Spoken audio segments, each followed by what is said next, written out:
Welcome back to my channel. My name is Nidhi Yadav और आज की इस वीडियो के अंदर हम क्लास 12 पॉलिटिकल साइंस का चैप्टर नंबर 3 बुक फर्स्ट का, जो कि है कंटेम्प्रेरी साउथ एशिया। अब इस चैप्टर के अंदर है क्या, तो इस चैप्टर के अंदर जो है हम साउथ एशिया के बारे में पढ़ेंगे कि साउथ एशिया है क्या, उसकी जो कंट्रीज़ हैं उनके बीच में कैसा कॉपरेशन है, कैसी उनकी जो है फॉरेन पॉलिसीज़ हैं और कैसे उनके आपस में रिलेशंस है। ठीक है, तो हम इस चैप्टर में उन साउथ एशिया की कंट्रीज़ के बारे में पढ़ेंगे। तो अब बता रखा है, सबसे पहले हम बात कर लेते हैं कि साउथ एशिया है क्या। हम पढ़ने जा रहे हैं जिस चीज़ को, तो सबसे पहले वो चीज़ है क्या। तो साउथ एशिया जो है वो है बांग्लादेश, भूटान, इंडिया, मालदीव्स, नेपाल, पाकिस्तान एंड श्रीलंका। ये 7 कंट्री जो है ये साउथ एशियन कंट्रीज़ है। ठीक है, तो साउथ एशिया हम रेफर कर रहे हैं इन 7 कंट्रीज़ को। ठीक है, अब अगर हम बात कर ले कि नेचुरली या जोग्राफिकली जो है क्या डेफिनेशन है, तो साउथ एशिया की है the mighty Himalayas in the north की। अगर हम नॉर्थ में बात करें तो हिमालयाज आते हैं साउथ एशिया के, और वास्ट इंडियन ओशन और अरेबियन सी आता है और bay of Bengal in the south. तो इस सारी जियोग्राफी के अंदर क्या है, हमारा साउथ एशिया है। अब ये जो साउथ एशिया वाला रीजन है इसमें तरह तरह के कॉन्फ्लिक्ट्स भी होते हैं, जैसे कि कई वाटर जो शेयरिंग के डिस्प्यूट्स है कंट्रीज़ के बीच में कि कहीं ज़्यादा वाटर शेयर हो रहा है, कहीं कम वाटर शेयर हो रहा है, तो ये डिस्प्यूट्स भी आते हैं। बॉर्डर के बहुत सारे पेंडिंग इश्यूज़ हैं, ये दो तो देखो इंडिया में ही है। रिसोर्स शेयरिंग के इश्यूज़ आते हैं। ठीक है, इंसर्जेंसी होती है कंट्री में, ठीक है, अंदर ही अंदर लड़ाई चल रही होती है। तो ये सारे बहुत सारी वो हैं जो कॉन्फ्लिक्ट्स इन रीजन के अंदर आते रहते हैं। बट फिर भी जो ये साउथ एशिया की कंट्री है ना, ये कॉपरेट करती हैं। Trust, rivalry, goodwill, hope, desire, mutual suspension, ये एक ही है म्यूचुअल सस्पेंशन। ठीक है, इन सब पे ये कॉपरेट करके भी चलते हैं। और चाइना जो है वो साउथ एशिया का पार्ट नहीं है। उसके बाद बात कर लेते हैं 2 कंट्री जो कि इम्पॉर्टेंट है।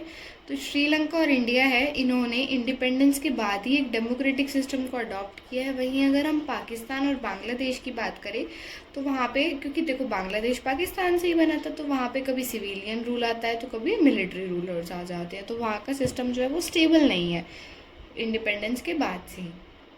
अब देखो एनसीईआरटी में ना ऐसे क्या हुआ है कि पहले जो है वो कंट्री के बारे में बताया हुआ है, जैसे पाकिस्तान है, फिर बाद में जो सारी कंट्री का पहले तो बताया हुआ है सातों का, उसके बाद जो है उनका इंडिया के साथ रिलेशन बताया हुआ है। बट मैंने ऐसे किया है कि जो कंट्री हम पहले पढ़ रहे हैं साथ ही साथ हम उसके रिलेशन को इंडिया के साथ पढ़ेंगे। ठीक है, तो सबसे पहले हम बात कर लेते हैं पाकिस्तान की डेमोक्रेटिक हिस्ट्री की। पाकिस्तान में डेमोक्रेसी की हिस्ट्री कैसी रही है, तो सबसे पहले तब पाकिस्तान ने अपना फर्स्ट कॉन्स्टिट्यूशन को ड्राफ्ट नहीं फ्रेम किया। उसके बाद जो जनरल है, मतलब मिलिट्री के रूलर है अयूब खान, उन्होंने जो है एडमिनिस्ट्रेशन को संभाला और अपने आप को इलेक्ट कर दिया। सबसे पहले कॉन्स्टिट्यूशन बनने के बाद अयूब खान ने। ठीक है, फिर उनके जो है लोगों को जो है उनकी रूलिंग पसंद नहीं आती है, तो उन्होंने गिव अप कर दिया था, हार मान ली थी। उसके बाद जो है अयूब खान के बाद एक मिलिट्री टेक ओवर होता है दोबारा से, जो कि याया खान के अंडर होता है। और जो ये याया खान है ना, याया खान में ही जो है इंडिया और पाकिस्तान की वॉर हुई थी और बांग्लादेश जो है वो सेपरेट हो गया था, मतलब एक सेपरेट कंट्री बन गया था। तो बांग्लादेश क्राइसिस इसी के अंडर आए थे। ठीक है, फिर 1971 में इंडिया पाकिस्तान की जो वॉर हुई थी तब बांग्लादेश एक सेपरेट कंट्री एमर्ज हो गया था, ईस्ट पाकिस्तान से बांग्लादेश बन गया था। तो ये याया खान के अंडर हुआ था। फिर जो है एक इलेक्टेड गवर्नमेंट आती है। अब 1971 में याया खान चला जाता है, फिर एक इलेक्टेड गवर्नमेंट आती है 1971 से 77 तक एक इलेक्टेड गवर्नमेंट चलती है जुल्फिकर अली भुट्टो की। ठीक है, उसके बाद इसको जो है जुल्फिकर अली भुट्टो को जिया उल हक, जो कि एक मिलिट्री रूलर थे, जनरल जिया उल हक, जो है रिमूव कर देते हैं 1977 के अंदर। अब जनरल जो ये जिया उल हक है, इनको प्रो डेमोक्रेसी मूवमेंट को फेस करना पड़ता है 1982 के बाद से, और उसके बाद जो है डेमोक्रेटिक गवर्नमेंट आती है 1988 के अंदर। फिर बेनज़ीर भुट्टो और नवाज शरीफ जो है उनकी इलेक्टेड गवर्नमेंट होती है, और उनकी स्टार्टिंग कैसे होती है, कोल्ड वॉर से स्टार्ट होता है बेनज़ीर भुट्टो और नवाज शरीफ की वो। फिर इनको एक मिलिट्री टेक ओवर कर लेती है 1999 में, और फिर ये हट जाते हैं। ठीक है, फिर ऐसे ही पाकिस्तान में ऐसे ही चलता रहता है, कभी इलेक्टेड गवर्नमेंट कभी मिलिट्री वाली गवर्नमेंट, स्टेबल सिस्टम नहीं है। अब फिर बताया गया है कि जो पाकिस्तान की पॉलिटिक्स है ना, वो हमेशा कंपटीशन में रहती है इनकी पार्टी के, पाकिस्तान पीपल्स पार्टी, ट्रिपल पी और मुस्लिम लीग के बीच में हमेशा कंपटीशन चलता रहता है। फिर जो है ये इलेक्टेड गवर्नमेंट 1999 तक ही चलती है, उसके बाद एक मिलिट्री कूप हो जाता है, आर्मी आ जाती है, जनरल परवेज़ मुशर्रफ जो है वो प्रेसिडेंट बन जाते हैं, जो प्राइम मिनिस्टर थे उस टाइम पे नवाज शरीफ, उनको वो हटा देते हैं। ठीक है, इलेक्शन सिर्फ नाम नाम के होते हैं, इलेक्टेड गवर्नमेंट 2008 में बनती है इसके बाद जाके। ठीक है, तो पाकिस्तान का सिस्टम ऐसे ही रहता है, कुछ फिक्स नहीं है। अब बात आ जाती है कि पाकिस्तान जो है, पाकिस्तान का फेलियर किस वजह से हो रहा था, कि किस वजह से पाकिस्तान जो है ऐसे डेमोक्रेसी आई नहीं रही थी। तो ये लास्ट ईयर पूछा भी गया है ये क्वेश्चन कि क्या जो है प्रॉब्लम्स थी पाकिस्तान की। तो सोशल डोमिनेंस थी मिलिट्री की, मिलिट्री जो है अपना डोमिनेंस दिखाई जा रही थी, और जो कलर्जी और लैंड ऑनिंग एट्रोक्रेसी, जो लोग थे जिनके पास बहुत ही ज़्यादा लैंड थी, पैसे वाले लोग थे, वो अपनी जो है डोमिनेंस को शो करते थे। ठीक है, उसके बाद जो है पाकिस्तान की सिक्योरिटी कैसे हार्म होती है कि डेमोक्रेसी नहीं आती है। तो उसके रीजंस क्या थे कि जो पार्टीज़ थी वो बहुत ही ज़्यादा सेल्फिश थी, अपनी ही सोचती थी। वहीं चायोटिक डेमोक्रेसी थी, कुछ समझ ही नहीं आ रहा था कि कब डेमोक्रेसी आ रही है कब डेमोक्रेसी नहीं आ रही है। आर्मी सेल्फिश माइंडेड पार्टी की वजह से आर्मी पावर में आई जा रही थी, पार्टी अपना सोचती थी, फिर मिलिट्री टेक ओवर कर लेती थी। ठीक है, तो अब अच्छी चीज़ क्या थी कि इस पाकिस्तान के अंदर प्रो डेमोक्रेसी के सेंटिमेंट्स थे, कि डेमोक्रेसी नहीं होती थी तो लोग आवाज़ उठाते थे। पाकिस्तान में जो है प्रेस जो है, मतलब मीडिया जो है वो बहुत ही ज़्यादा फ्री है। अगर हम बात करें ना, तो पाकिस्तान की मीडिया इंडिया से ज़्यादा फ्री है। अगर मीडिया का जो इंडेक्स आता है कि फ्री मीडिया प्रेस वाला, तो उसमें पाकिस्तान इंडिया से आगे है।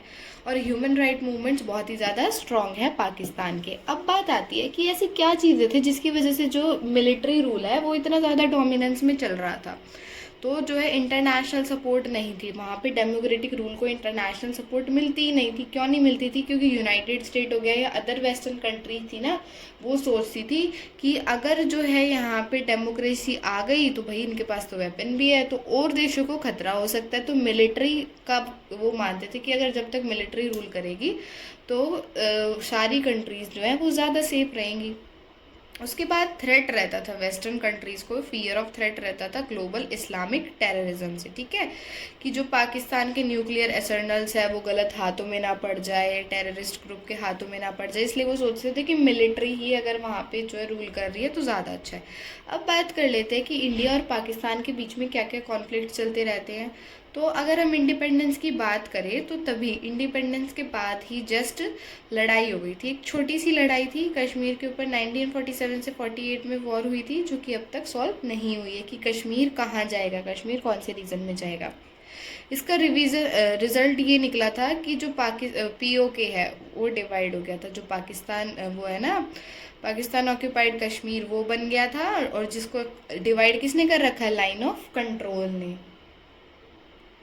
दूसरी बात की जाए तो कुछ ऐसे इश्यूज थे जैसे कि सियाचिन ग्लेशियर है, वो किसके पास जाएगा, किसके पास हक होगा, आर्म्स के एक्विजिशन के ऊपर। जैसे ही इंडिया ने अपना न्यूक्लियर टेस्ट किया, सक्सेसफुल टेस्ट हुआ था न्यूक्लियर का 1998 में, 1974 में भी किया था इंदिरा गांधी के अंडर, बट वो सक्सेसफुल नहीं हो पाया था। ठीक है, पोखरन में किया था। तो पाकिस्तान ने भी रिस्पॉन्ड कैसे किया? न्यूक्लियर टेस्ट करके चिकागोई हिल्स में। ठीक है, फर्स्ट न्यूक्लियर टेस्ट हुआ था 18 में 1974। उसके बाद बात कर लेते हैं कि इंडियन गवर्नमेंट को क्या प्रॉब्लम है पाकिस्तान से, मतलब वो क्या ब्लेम करता है कि भाई पाकिस्तान, अब देखो दो लोग दुश्मन हैं तो वो उसकी बुराई करेगा, वो उसकी। तो अब बात कर लेते हैं कि पाकिस्तान क्या हमारे साथ बुरा कर लेता है, फिर उसके बाद बात करेंगे कि पाकिस्तान क्या कहता है कि इंडिया उसके साथ क्या बुरा करता है। तो सबसे पहले जो है पाकिस्तान की जो गवर्नमेंट है वो लो की वायलेंस का यूज़ करती है, कि कश्मीर में जो मिलिटेंट्स होते हैं उनको आर्म्स प्रोवाइड करती है, लोगों को भड़काती है, बहुत ज़्यादा ये काम करती है, यहाँ पे टेररिस्ट को भेजती है, दंगे फसाद करवाती है, साथ ही साथ में हमले करवाती है, उनको ट्रेनिंग प्रोवाइड करती है पाकिस्तान, ये पाकिस्तान की गवर्नमेंट, मिलिट्री, जो कोई भी है। ठीक है, फिर जितने भी प्रो खालिस्तानी मिलिटेंट्स हैं उनको एड करती है, पैसे देती है, आर्म्स एंड अम्यूनेशन मतलब हथियार देती है। 1985 से 1995 तक चला, और आज के टाइम में भी ऐसा करती हैं, खुद के खाने के पूरे पड़ नहीं रहे, बट हाँ ये है यहाँ पे कराना है उनको। फिर उसके बाद उसकी जो स्पाई एजेंसी है ISIS केरला स्टोरी पढ़ी होगी सबने, मतलब देखी होगी।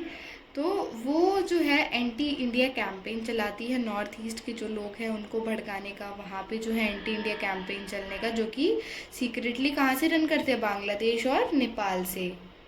अब बात कर लेते कि है कि पाकिस्तान की जो गवर्नमेंट है उसको इंडिया से क्या प्रॉब्लम है या वो क्या शिकायत करता है। तो वो बोलता है कि जो इंडिया की गवर्नमेंट है या उनकी जो सिक्योरिटी एजेंसी है वो जो है ट्रबल्स क्रिएट करती है सिंध रीजन और बलूचिस्तान वाला। बलूचिस्तान जो है वो ऐसा रीजन है जो पाकिस्तान से अलग होना चाहता है, वो पाकिस्तान के साथ नहीं रहना चाहता है।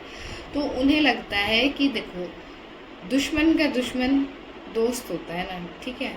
तो ऐसे ही वो उन्हें यही लगता है कि जैसे सिंध और बलूचिस्तान वाला रीजन है, वहाँ पे इंडिया की जो गवर्नमेंट है, उसकी सिक्योरिटी की एजेंसी है, वो वहाँ पे दिक्कतें क्रिएट करती हैं। उसके बाद बात आ जाती है कि हमारी जो मेजर प्रॉब्लम्स है, जो दोनों की कॉमन प्रॉब्लम्स या इश्यूज चल रहे हैं, वो किस चीज़ पे हैं। तो इंडिया और पाकिस्तान की प्रॉब्लम बहुत सारी है ऐसे तो पर सबसे ज़्यादा अगर हम बात किए जाए तो फर्स्ट है रिवर वाटर के ऊपर, कि जो 1960 तक है इंडस वाटर यूजेज के ऊपर लड़ाई हुई थी कि इंडस जो रिवर जा रही है इंडिया और पाकिस्तान के बीच में जो पड़ती है, उसका वाटर किस हिसाब से शेयर होएगा, कैसे शेयर होएगा। तो ये बहुत बड़ी प्रॉब्लम थी कि किस तरह से जो है वाटर को शेयर करना है।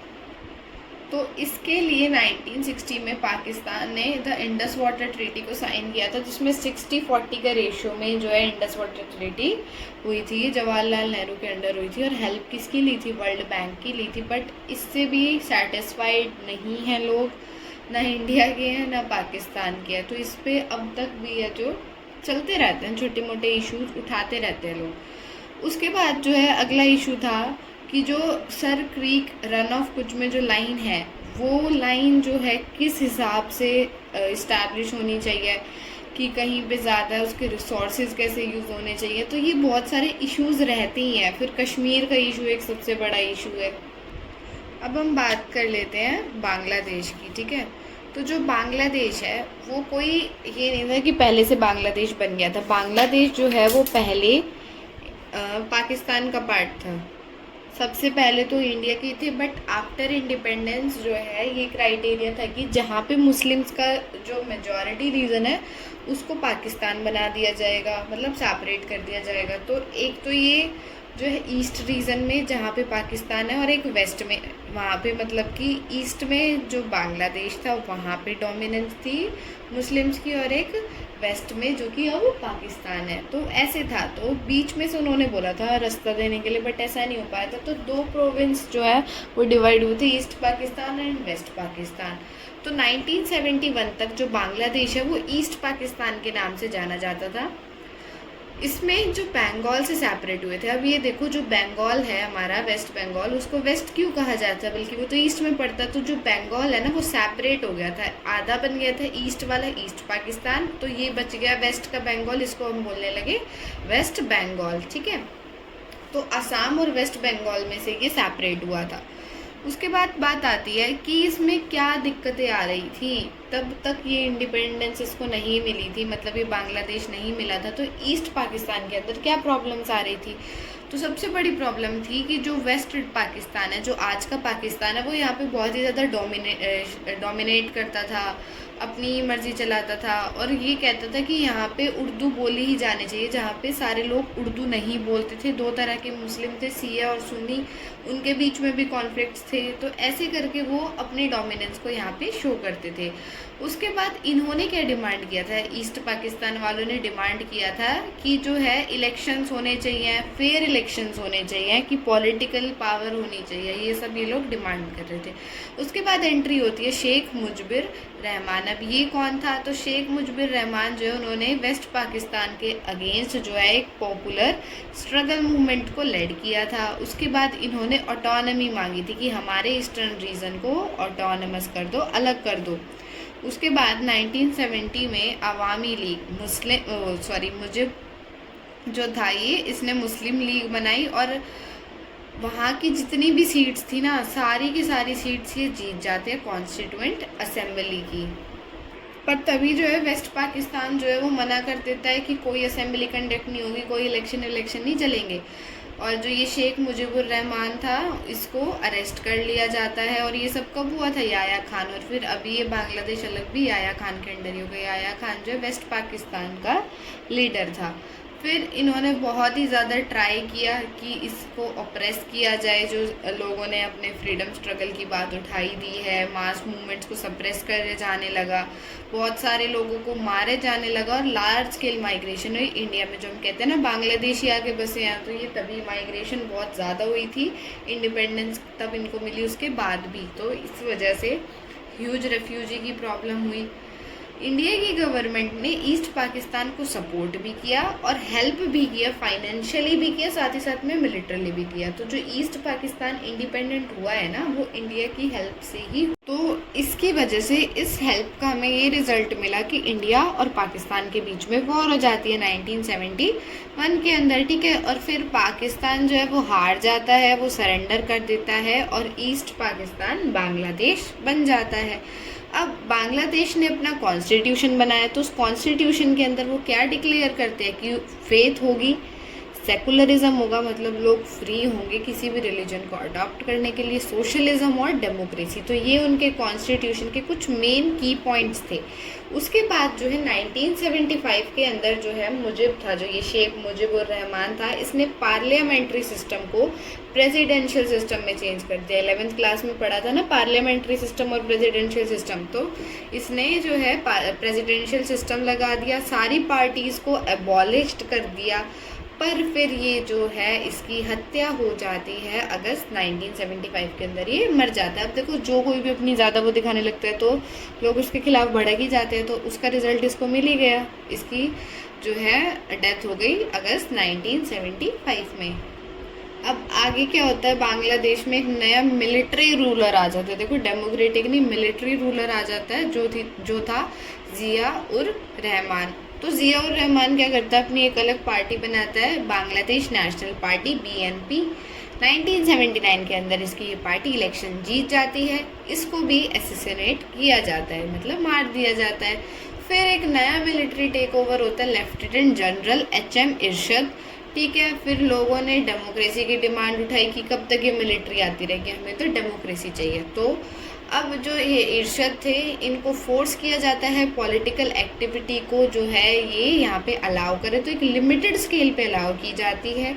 इनको प्रेसिडेंट बना दिया जाता है 5 साल के लिए, पर लोग फिर भी नहीं मानते हैं, अपने प्रोटेस्ट को चालू रखते हैं। तो इसकी वजह से जो है वो अपने कदम पीछे हटा लेते हैं और वो प्रेसिडेंट से हट जाते हैं। उसके बाद वहाँ पे इलेक्शंस होते हैं फाइनली 1991 में, और अब एक मल्टी पार्टी सिस्टम जो है वर्क कर रहा है बांग्लादेश में। अब बात आती है इंडिया और बांग्लादेश की, बात कर लेते हैं कि क्या कॉन्फ्लिक्ट्स चल रहे हैं इनके बीच में, कैसी क्या प्रॉब्लम्स आती है। देखो क्वेश्चन किसी भी कंट्री के साथ पूछा जा सकता है कि या तो ये पूछा जा सकता है कि कॉपरेशन किन टॉपिक्स पे करते हैं, तो 2 कॉपरेशन के एरियाज बताओ, या पूछ सकते हैं 2 कॉन्फ्लिक्ट्स के एरियाज बताओ। तो ये बहुत अच्छे से पढ़ने, पॉइंट वाइज अच्छे से याद कर लेना।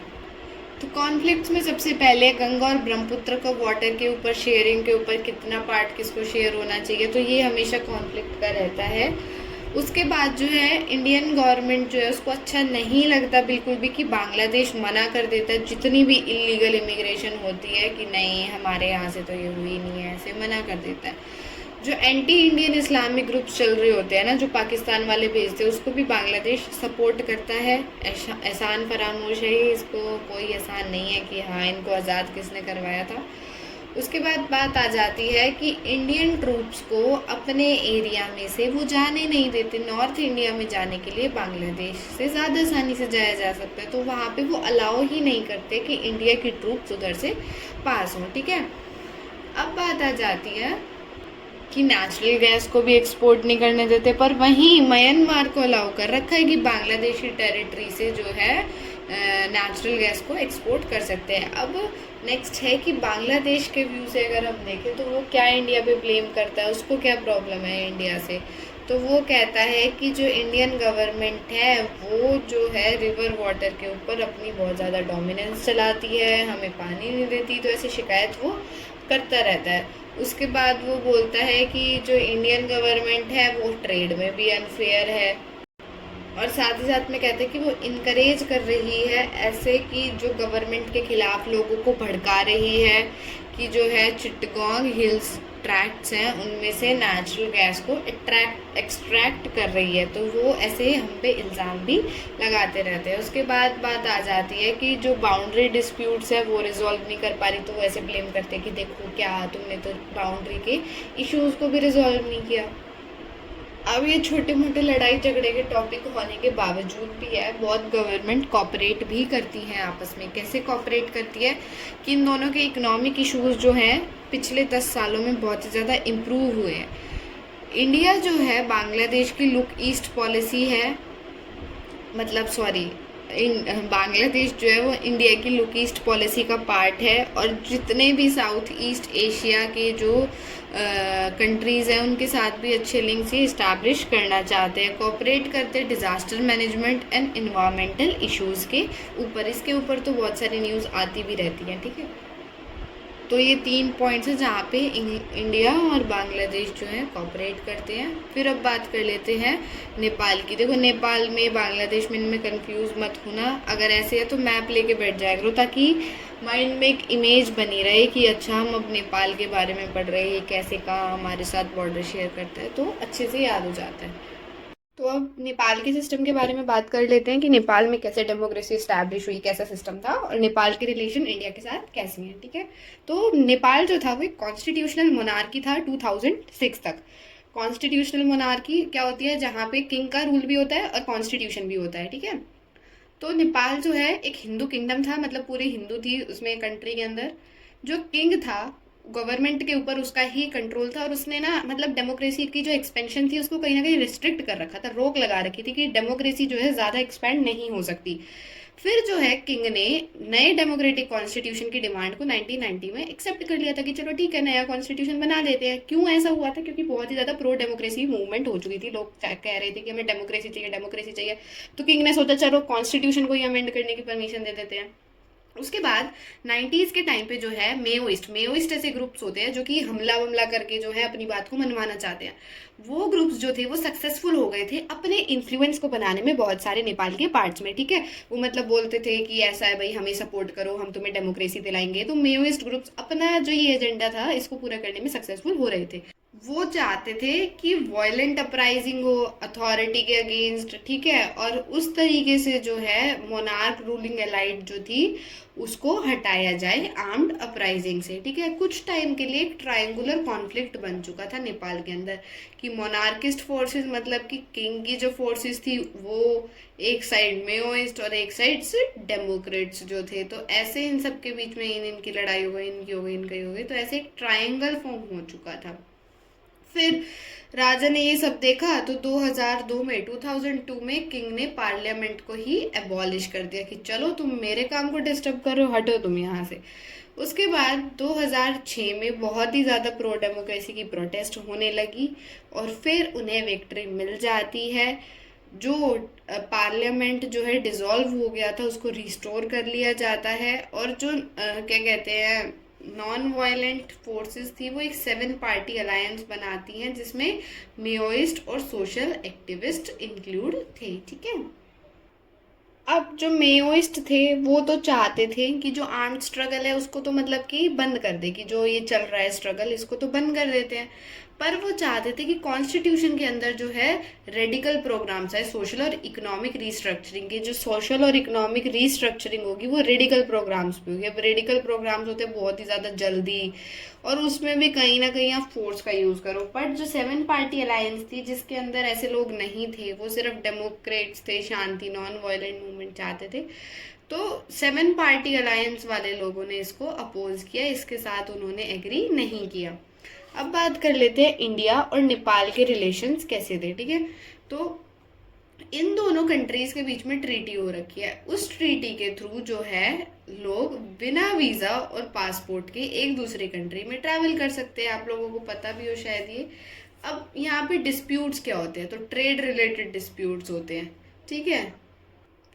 अब इंडिया की साइड से क्या है कि जो नेपाल और चाइना के रिलेशन अच्छे चल रहे होते हैं, इंडिया को वो पसंद नहीं आता कि हमारी जो एक नेबरिंग कंट्री है वो चाइना को ज़्यादा सपोर्ट कर रही है, ठीक है। उसके बाद जो है नेपाल की जो गवर्नमेंट है वहाँ से जो एंटी इंडिया एलिमेंट्स आ रहे होते हैं सपोर्ट नॉर्थ ईस्ट में, हमने पीछे पढ़ा था ना, तो नेपाल की गवर्नमेंट उन पे कोई भी एक्शन नहीं लेती है। मेओइस्ट मूवमेंट बहुत ज़्यादा ग्रो कर रही है और उसकी वजह से सिक्योरिटी थ्रेट, मतलब सिक्योरिटी को खतरा है।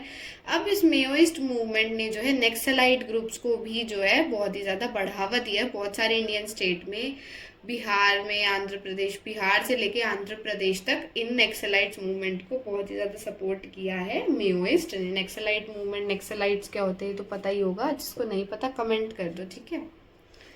उसके बाद बात आती है कि नेपाल की गवर्नमेंट क्या बोलती है, कि इंडिया से उन्हें क्या प्रॉब्लम है, तो वो पढ़ लेते हैं। तो नेपाल की गवर्नमेंट यही सब बोलती है कि जो इंडिया है उसके इंटरनल अफेयर्स में जो है ज़्यादा घुस रहा है।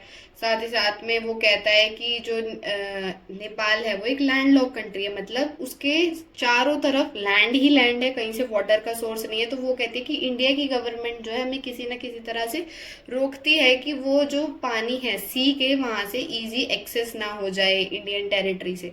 तो ये सारे ब्लेम करते हैं। इन सब ब्लेम्स के, इन सब कॉन्फ्लिक्ट्स के बाद भी नेपाल और इंडिया जो है फेयरली स्टेबल और पीसफुल रिलेशन भी बनाए हैं। एक तो वो हो गया कि बिना वीज़ और पासपोर्ट्स के ट्रैवल करते हैं लोग।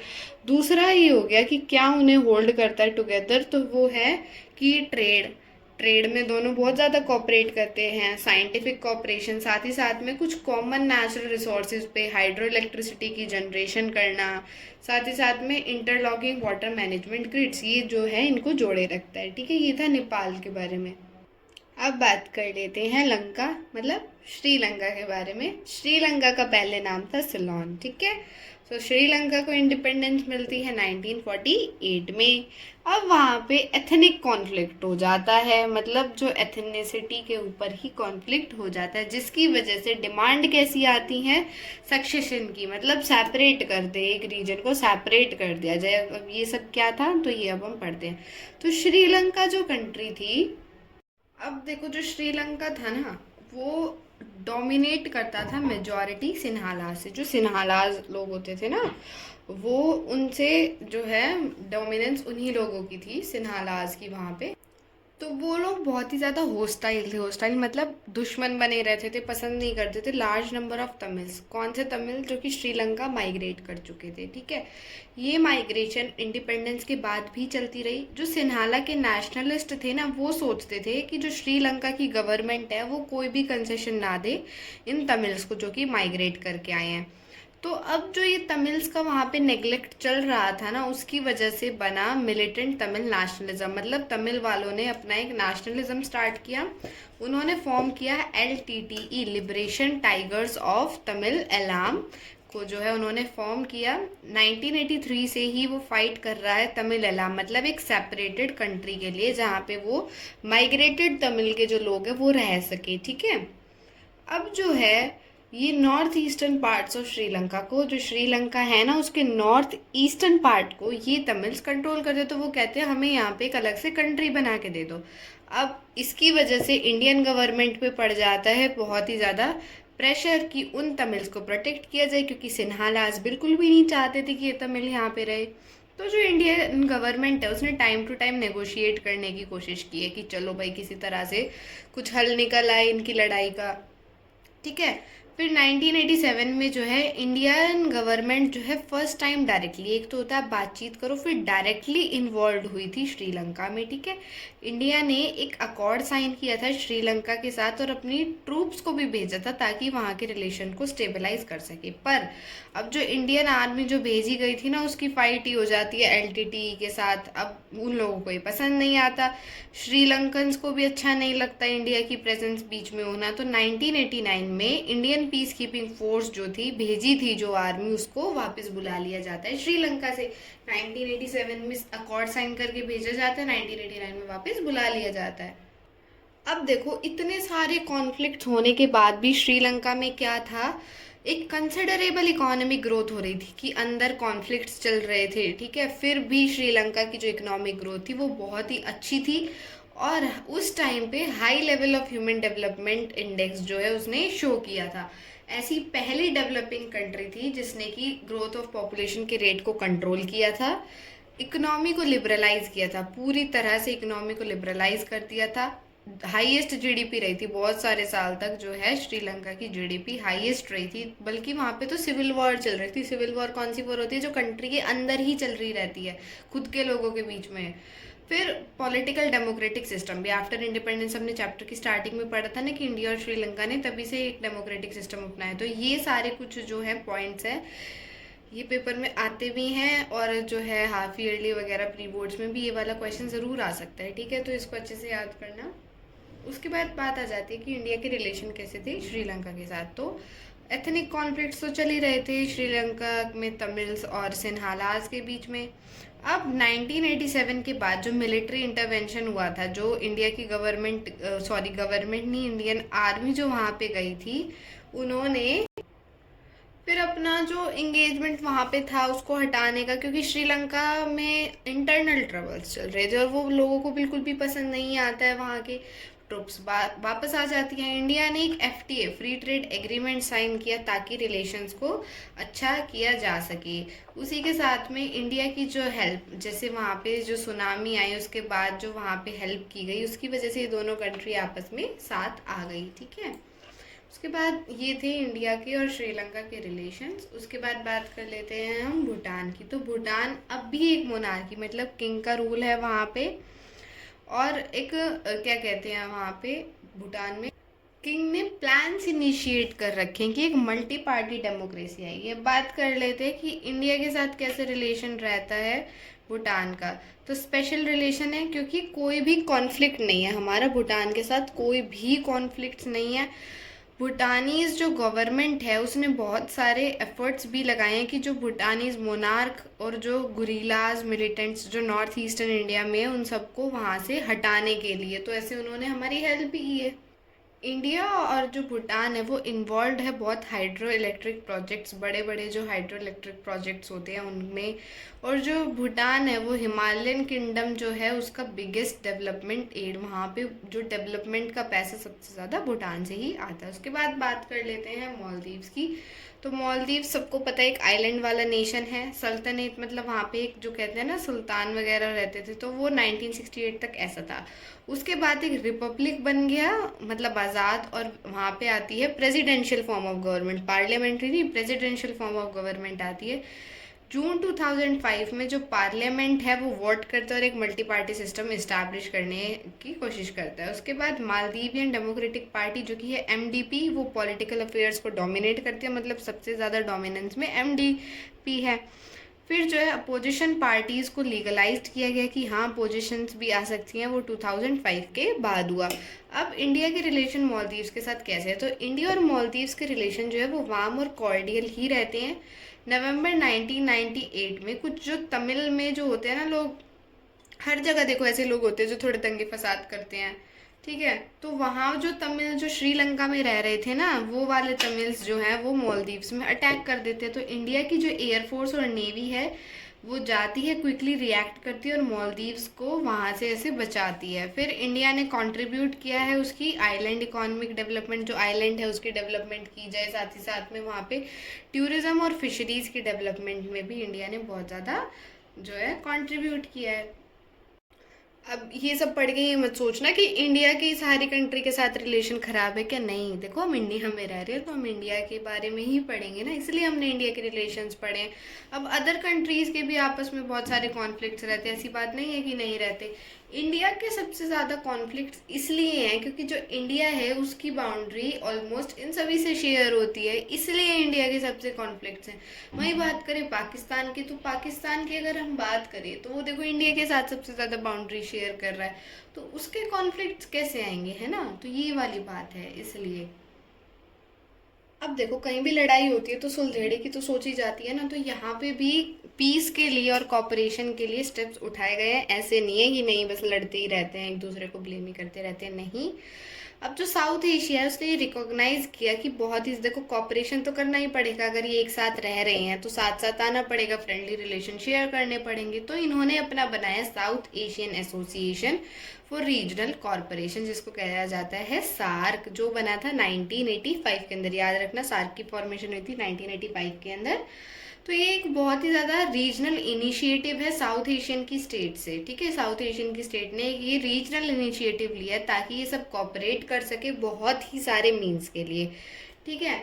अब देखो, सब में जो है पॉलिटिकल डिफरेंस इन कंट्रीज में बहुत ज़्यादा है, कहीं मिलिट्री का रूल है, कहीं मोनार्की है, तो कहीं डेमोक्रेसी है। इसकी वजह से ये इसको इतनी सक्सेस नहीं मिली। अब सबके अपने अपने रूल्स हैं, अलग तरीके के, अलग अलग सोचे, तो ये कॉपरेट इतना कर ही नहीं पाया। अब साउथ एशियन के जो मेंबर्स हैं उन्होंने south Asian free trade agreement भी साइन किया, जिसको कहा जाता है साफ्ता, जिसमें इन्होंने प्रॉमिस किया है कि फ्री ट्रेड जोन बनाएंगे कि साउथ एशिया की जो कंट्री है ना वो आपस में फ्रीली ट्रेड कर सके, कोई उन पे रेस्ट्रिक्शंस ना हो, ज़्यादा टैक्स ना हो, ठीक है। अब क्या जो साफ्ता जो बनाया गया है तो कुछ सोच के तो बनाया होगा ना, तो क्या स्पिरिट थी साफ्ता बनाने के पीछे?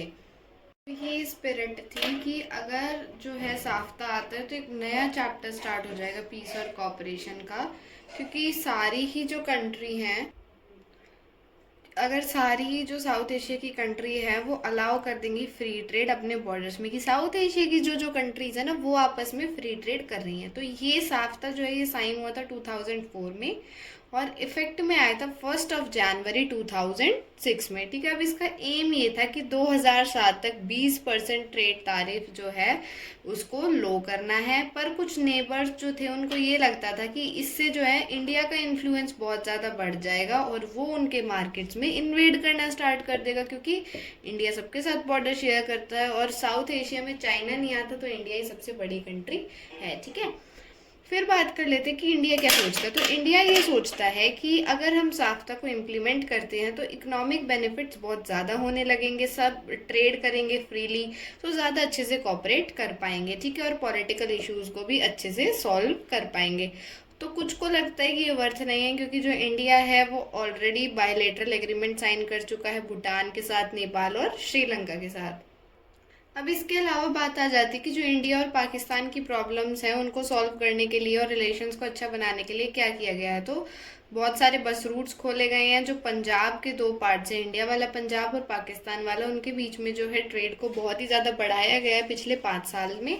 और जो इंडिया और पाकिस्तान के लिए वीज़ाज अब और ज़्यादा ईजिली दिए जाने लगे हैं। अब चाइना और यूएस जो है वो बहुत ही ज़्यादा की प्लेयर्स, इंपॉर्टेंट प्लेयर्स रहते हैं साउथ एशियन की पॉलिटिक्स में, क्योंकि जो सिनो इंडियन रिलेशन है वो भी इम्प्रूव्ड हुए हैं सिग्निफिकेंटली लास्ट 10 ईयर्स में। पर जो चाइना की स्ट्रैटेजिक पार्टनरशिप है ना पाकिस्तान के साथ, वो फिर भी एक प्रॉब्लम रहती ही रहती है। उसके बाद अगर बात की जाए कि डेवलपमेंट की और ग्लोबलाइजेशन की जो डिमांड्स हैं, वो एशिया के जो दो जाइंट्स हैं उनको बहुत ज़्यादा क्लोज लेके आई है। इकोनॉमिक टाइज जो है वो बहुत ही ज़्यादा तेज़ी से बढ़ रहे हैं उन दोनों ही कंट्रीज़ के। अब अमेरिका की जो इन्वॉल्वमेंट है ना वो साउथ एशिया में बढ़ गई है कोल्ड वॉर के बाद, क्योंकि ग्लोबलाइजेशन हो गई एक तो, और कोल्ड वॉर के बाद जो है अमेरिका ही सौ सुपर पावर बन जाता है। अब जो यूएस है उसके अच्छे रिलेशन है पाकिस्तान और इंडिया के साथ। वहीं जो है इकोनॉमिक रिफॉर्म्स और लिबरल इकोनॉमिक पॉलिसीज़ जो है बहुत कंट्रीज़ में, मतलब चाइना में और इंडिया में, वो बहुत ही ज़्यादा बढ़ती रही है, जैसे कि अमेरिका की पार्टिसिपेशन के बाद, ठीक है। तो ये चैप्टर था हमारा chapter number 3, contemporary south Asia, जिसमें हमने पूरे साउथ एशिया के बारे में पढ़ा, उसकी कितनी कंट्रीज़ होती है, साथ ही साथ में कैसे जो है इंडिया के साथ उनके साथ रिलेशन है, क्या क्या प्रॉब्लम्स आ रही हैं, ठीक है। तो ध्यान से पढ़ना, मिलते हैं नेक्स्ट वीडियो में, बाय बाय, टेक केयर।